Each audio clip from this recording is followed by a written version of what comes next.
কথা বলবো, ওকে ছেড়ে দেবে তো? হ্যাঁ ছেড়ে দেবে, কিন্তু সঙ্গে করে কলেজের প্রিন্সিপালকে নিয়ে যাবি। ঠিক আছে, তাই নিয়ে যাবো। তুমি একটা স্টুডেন্ট হয়ে তোমার এরকম মাথায় কুবুদ্ধি আসে কি করে? সি, একটা ভালো ছেলে ভাড়া তো লজ্জা লাগেনি? এই কারণে ওকে আমি প্রচুর অপমান করেছি, আপনি আর কিছু বলবেন না। আপনি এসব বিষয়গুলো একটু খেয়াল রাখবেন, এতে কলেজের দুর্নাম হতে পারে, একটা ছেলের জীবন নষ্ট হতে পারে।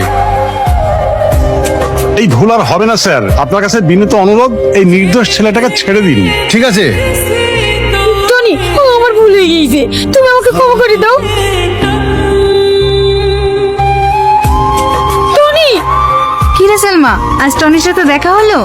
হ্যাঁ দেখলাম, কিন্তু ও আমাকে দেখে মুখ ফিরিয়ে নিল। টনি এখন কোথায় আছে তুই জানিস? টনি, ও তো এখন ক্লাস থেকেই বের হয় না, কারোর সাথে তেমন কথাও বলে না। ওর দিকে যখন তাকাই না, সত্যি নিজেকে অনেক অপরাধী মনে হয়। একটা হাসি খুশি ছেলের জীবনটা কিভাবে আমি নষ্ট করে দিলাম। তুই এভাবে কষ্ট পাসনি, সব ঠিক হয়ে যাবে। চ ক্লাসে।